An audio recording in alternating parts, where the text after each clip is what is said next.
Tidak semua orang itu memang suka dengan politik ya, apalagi mengingat bahwa politik memang sering sekali atau diidentikan dengan dunia yang kejam, yang kotor gitu ya. Jadi kalau ada orang baik-baik gabung politik, dia tiba-tiba jadi jahat ya. Orang yang sebelumnya apa namanya punya keluhuran akhlak, budi dan lain sebagainya, tiba-tiba ketika dia gabung politik, maka dia menjadi orang yang kasar dan lain sebagainya. Saya termasuk yang tidak bisa menyalahkan kalau ada orang yang kemudian antipati dengan politik karena alasan yang tadi disampaikan ya. Karena dianggap dunia politik itu dianggap sebagai dunia yang kotor, dunia yang kejam, dan lain sebagainya. Tapi yang perlu kita ketahui bersama ya, bahwa ternyata politik itu dalam kehidupan berbangsa dan bernegara termasuk dalam kehidupan kita semua itu sangat punya pengaruh besar, sangat berpengaruh. Saya kasih contoh ya misalnya, ketika harga BBM bersubsidi mengalami kenaikan, tentu pengaruh politik kan sangat kuat ya.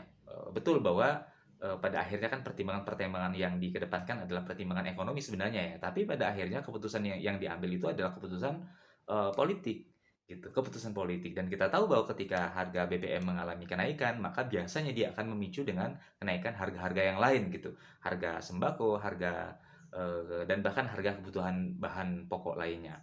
Termasuk misalnya ketika telur mengalami kenaikan, minyak goreng, ya termasuk tarif ojol ya, tarif ojek online dan lain sebagainya ya. Jadi ketika kehidupan-kehidupan yang kita anggap kecil, remeh dan lain sebagainya ternyata sangat dipengaruhi dengan yang namanya politik.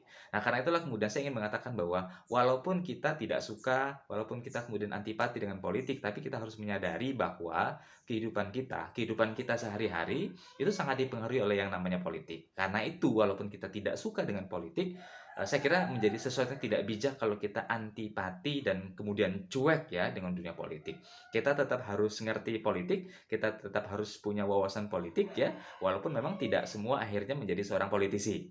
Ya, walaupun tidak semuanya harus menjadi seorang politisi, tapi kita harus melek politik. Kita harus bisa mengimbangi atau melihat dan mengikuti pemberitaan ya tentang dunia politik. Kenapa? Karena ya seperti yang tadi saya sampaikan bahwa kehidupan kita sangat dipengaruhi atau sangat dipengaruhi oleh keputusan-keputusan politik. Nah, karena itulah kemudian pesan saya ya kepada teman-teman semua ya tadi yang saya katakan di awal bahwa jangan antipati dengan politik ya.